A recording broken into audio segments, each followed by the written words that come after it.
Hello students, आज हम लोग एक नया टॉपिक लेकर के आए हैं अधिगम, जिससे बहुत सारे क्वेश्चंस आपके पूछे जाते हैं। अधिगम का मतलब है लर्निंग, और इसको आप हिंदी में सीखना भी कह सकते हैं। तो सबसे पहले आज हम लोग बात करेंगे कि लर्निंग यानी अधिगम यानी सीखना क्या होता है। तो सबसे पहले हमें दो तीन चीज़ें इसमें याद रखनी है कि सीखना क्या है, एक प्रयासपूर्ण क्रिया है, बिना एफर्ट के कभी भी अधिगम नहीं होता है। तो पहला जो आपका क्वेश्चन बनता है कि प्रयासों के द्वारा व्यवहार में होने वाला जो परिवर्तन होता है वो क्या कहलाता है। तो वो क्या कहलाता है, अधिगम कहलाता है। यानी प्रयासों के द्वारा व्यवहार में होने वाला परिवर्तन अधिगम यानी सीखना कहलाता है। और सीखना एक प्रयासपूर्ण क्रिया है। जब से कोई बालक जन्म लेता है वो अपने वातावरण या एनवायरनमेंट के साथ लगातार इंटरैक्ट करता है और कुछ न कुछ सीखता ही रहता है। ठीक है, तो सबसे बड़ी चीज़ क्या है कि अब बात आती है कि सीखने को प्रभावित करने वाले कारक कौन कौन से हैं, यानी ऐसे कौन कौन से फैक्टर्स हैं जो हमारे लर्निंग को अफेक्ट करते हैं। तो यहाँ पर कई सारे पॉइंट्स दिए हुए हैं, जिसमें पहला जो कारक है वो है हमारा पूर्व अधिगम, प्रीवियस लर्निंग। ठीक है, तो प्रीवियस लर्निंग कैसे हमारे सीखने को प्रभावित करता है। तो जैसे हम लोगों ने बचपन में सुन रखा है कि जिस बच्चे का बेस जितना ज़्यादा अच्छा होता है, आगे सीखने की प्रक्रिया उतनी ही तीव्र होती है। यानी पहले हम जो कुछ भी सीख चुके हैं वो अधिगम जितना भी स्थायी होगा, आगे सीखने की जो प्रक्रिया होगी वो उतनी ही तीव्र होती है।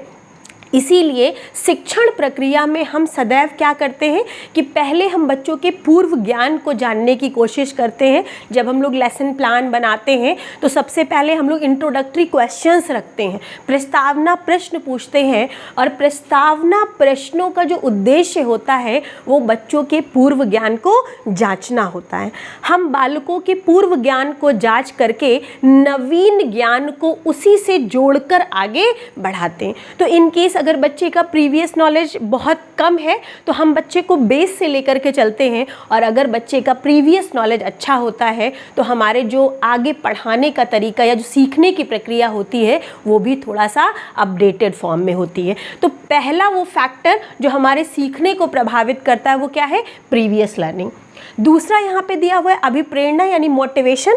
तो दूसरा जो इम्पोर्टेंट क्वेश्चन आपका बनता है वो ये है कि अधिगम को प्रभावित करने वाला सबसे महत्वपूर्ण कारक क्या है, यानी ऐसा कौन सा फैक्टर है जो हमारे लर्निंग को सबसे ज़्यादा प्रभावित करता है। तो उसमें जो नाम आता है वो किसका आता है, मोटिवेशन का, यानी अभिप्रेरणा। यानी अधिगम को प्रभावित करने वाला सबसे महत्वपूर्ण कारक अभिप्रेरणा होता है। तो अभिप्रेरणा जनरली हम लोग क्या करते हैं कि एक प्रकार की अभिप्रेरणा क्या होता है कि किसी कार्य को प्रारंभ करना, जारी रखना और लक्ष्य तक पहुंचाने की जो क्रिया होती है वो हमारी क्या कहलाती है, अभिप्रेरणा कहलाती है। और अभिप्रेरणा दो प्रकार की होती है।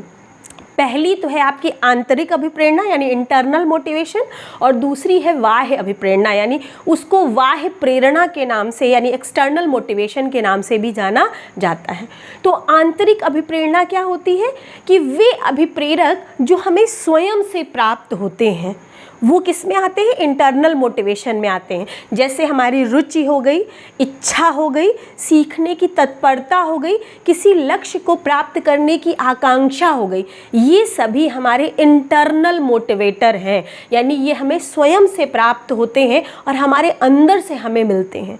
तो ऐसा माना जाता है कि जिन बालकों में आंतरिक अभिप्रेरणा होती है उनकी जो सीखने की गति होती है वो अपने आप बहुत तेज होती है, उन्हें किसी बाह्य अभिप्रेरक की आवश्यकता नहीं होती है, यानी बाह्य रूप से उन्हें मोटिवेट करने की आवश्यकता नहीं होती है। तो ये सभी हमारे किस में आते हैं, इंटरनल मोटिवेशन में आते हैं। और एक्सटर्नल मोटिवेशन में आपका क्या आता है कि जैसे पुरस्कार हो गया, दंड हो गया, प्रशंसा हो गया, ये बाह्य अभिप्रेरणा में आते हैं। इनके द्वारा भी सीखने की गति को तीव्र बनाया जाता है। तो यहाँ पे अभिप्रेरणा के अंतर्गत हम लोग आंतरिक अभिप्रेरकों को रखेंगे। तो ऐसा माना जाता है जैसे रुचि हो गई, इच्छा हो गई, तत्परता हो गई, ये भी हमारे सीखने को प्रभावित करते हैं। ठीक है, इसके बाद तीसरा हमारा क्या है, विषय वस्तु यानी सब्जेक्ट मैटर। तो सब्जेक्ट मैटर का भी सीखने पर प्रभाव पड़ता है। जैसे जो चीज़ें आसान होती हैं उन्हें हम आसानी से सीख लेते हैं, जबकि जटिल विषयों को सीखना थोड़ा सा कठिन होता है या टाइम टेकिंग होता है। तो जो सब्जेक्ट मैटर होता है वो भी हमारे लर्निंग को प्रभावित करता है। चौथा जो हमारा पॉइंट है वो है शिक्षण विधियाँ, टीचिंग मैथड्स। तो टीचिंग मैथड्स का भी अधिगम पर बहुत ज़्यादा प्रभाव पड़ता है। जैसे प्राचीन काल में हम लोग क्या देखते थे कि जो परंपरागत शिक्षण विधियाँ होती थी, यानी कन्वेंशनल टीचिंग मैथड्स का हम लोग यूज़ करते थे। जैसे व्याख्या विधि हो गया, आपका व्याख्यान विधि हो गया, ब्लैक बोर्ड विधि हो गया, ठीक है, पुस्तकीय विधि हो गया, ये सभी हमारे कन्वेंशनल टीचिंग मैथड्स यानी परंपरागत शिक्षण विधियाँ हैं। Lecture method, explanation method, black board method, book method, ये सभी conventional type of teaching methods में आते हैं। इनका प्रयोग करने से सीखने की जो गति होती है वो एक सामान्य यानी एवरेज होती है, जबकि वर्तमान समय में हम लोग आधुनिक व मनोवैज्ञानिक शिक्षण विधियों का प्रयोग करते हैं। तो जैसे आपका लर्निंग बाय डूइंग हो गया, स्वयं करके सीखना, समस्या समाधान विधि, इंद्रियों के प्रयोग द्वारा या फिर टेक्नोलॉजी के यूज़ द्वारा अधिगम, इनके द्वारा जो सीखने की गति होती है वो और भी अधिक मॉडिफाइड या तीव्र होती है। तो यानी जो शिक्षण विधियाँ होती हैं वो भी हमारे सीखने को प्रभावित करती हैं। नेक्स्ट हमारा जो पॉइंट है वो है आपका शारीरिक स्वास्थ्य व परिपक्वता यानी फिजिकल हेल्थ एंड मैच्योरिटी। जैसा कि हम लोग मानते हैं कि जो हमारा फिजिकल हेल्थ होता है वो विकास के क्रम में सबसे पहले नंबर पर आता है। इसलिए नहीं कि वो स्टार्टिंग हम फिज़िकल हेल्थ से करें, इसलिए क्योंकि जो हमारा शारीरिक स्वास्थ्य होता है वो हमारे विकास के सभी पक्षों को प्रभावित करता है। तो शारीरिक स्वास्थ्य जिन बच्चों का अच्छा होता है उनके सीखने की गति क्या होती, बहुत तीव्र होती है। इसके विपरीत जो बच्चे बीमार रहते हैं या इन्हें कोई शारीरिक डिजीज़ है, रोग है, चोट है, बीमारी है, ऐसी कंडीशन में हमारी जो लर्निंग होती है वो प्रभावित होती है। ठीक है, नेक्स्ट हमारा जो पॉइंट है वो है मानसिक स्वास्थ्य व परिपक्वता, मेंटल हेल्थ एंड मैच्योरिटी। देखिए, मेंटल हेल्थ का जो कंसेप्ट है वो वर्तमान समय में बहुत ज़्यादा इसको महत्व दिया जा रहा है, क्योंकि बहुत ज़्यादा excess of use of technology या किताबों का बर्डन है या बच्चों के ऊपर पुस्तकों का या पढ़ाई का इतना ज़्यादा बर्डन है कि उनका जो मानसिक स्वास्थ्य होता है वो बुरी तरह से प्रभावित होता है। तो ऐसा माना गया है कि हमारे सीखने पे मानसिक स्वास्थ्य व परिपक्वता का भी प्रभाव पड़ता है। यानी जो बच्चा मानसिक रूप से जितना हेल्दी होगा उसके सीखने की गति के साथ साथ ट्रांसफ़र ऑफ नॉलेज की जो गति होती है यानी अधिगम को स्थानांतरित करने की जो गति होती है वो भी तीव्र होती है। इसके विपरीत जैसे तनाव है, चिंता है, कुंठा है, फ्रस्ट्रेशन है, अगर किसी बालक में ये बहुत अधिक मात्रा में पाया जाता है तो उसके जो सीखने की गति होती है वो अपने आप धीमी हो जाती है। ठीक है, इसके बाद लास्ट हमारा पॉइंट है वंशानुक्रम और वातावरण यानी हेरिडिटी एंड एनवायरनमेंट। यानी हमारे सीखने पर वंशानुक्रम तथा वातावरण का भी प्रभाव पड़ता है, क्योंकि हम लोग ऐसा मानते हैं कि किसी भी बच्चे का जो विकास है वो वंशानुक्रम और वातावरण इन दोनों की समान अंतःक्रिया पर निर्भर करता है। यानी जब दोनों समान रूप से प्रभावी होंगे तभी किसी बालक का उच्चतम विकास करना संभव है। किसी एक के द्वारा किसी बच्चे का उच्चतम विकास नहीं किया जा सकता। तो वंशानुक्रम से हमें क्या मिलता है, सीखने के लिए गुण व योग्यताएं मिलती हैं, और जो पॉजिटिव एनवायरनमेंट होता है वो उन्हीं गुण व योग्यताओं को विकसित करने का कार्य करता है।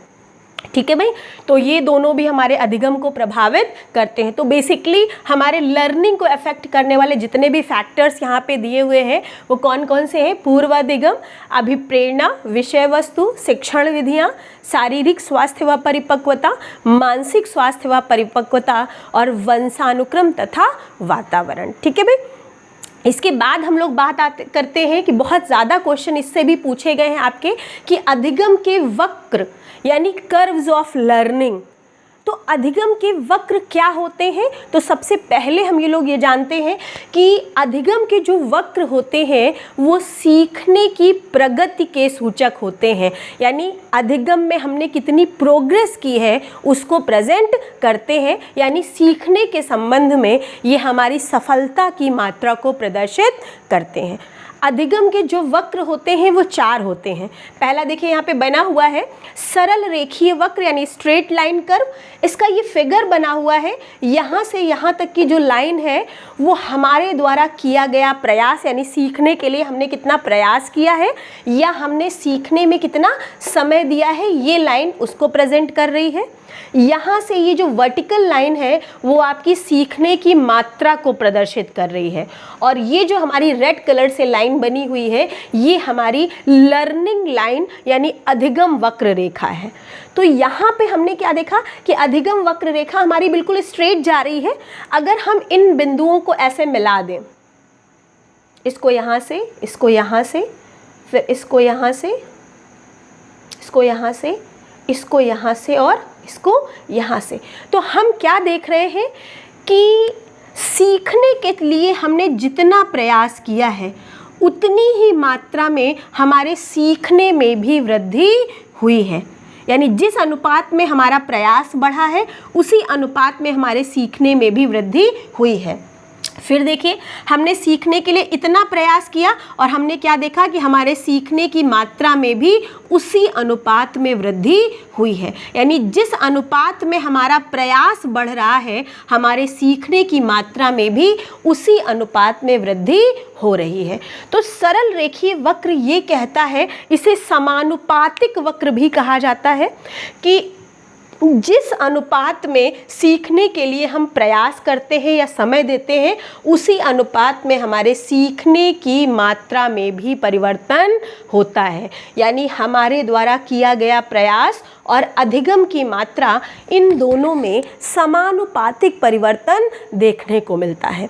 ये वक्र ये भी प्रदर्शित कर रहा है कि प्रयासों के द्वारा किसी भी स्तर तक अधिगम करना संभव होता है। क्लियर हो गया भाई? सरल रेखीय वक्र समझ में आ गया सबको? इसको समानुपातिक वक्र भी कहा जाता है। ठीक है। दूसरा हमारा क्या है? उन्नतोदर वक्र यानी कॉन्वेक्स कर्व, और इसका दूसरा नाम घटनशील वक्र या कर्व ऑफ डिक्रीजिंग रिटर्न्स के नाम से भी इसको जाना जाता है। इसका डायग्राम जरा आप लोग एक बार देख लीजिए। नीचे जो हमारी वर्टिकल लाइन है वो सेम है हमारे द्वारा किया गया प्रयास या समय है, जो ये आपकी हॉरिजॉन्टल लाइन, और ये जो वर्टिकल लाइन है वो हमारी अधिगम की मात्रा को प्रदर्शित कर रही है। अगेन हमारी ये लर्निंग लाइन है, और ये लर्निंग लाइन हम क्या देख रहे हैं कि नीचे की ओर गिर रही है या झुक रही है। तो ये वक्र ये प्रदर्शित करता है कि प्रारंभ में सीखने की जो गति होती है वो बहुत तीव्र होती है। यानी प्रारंभ में जो सीखने की गति है वो कैसी है? बहुत तीव्र है।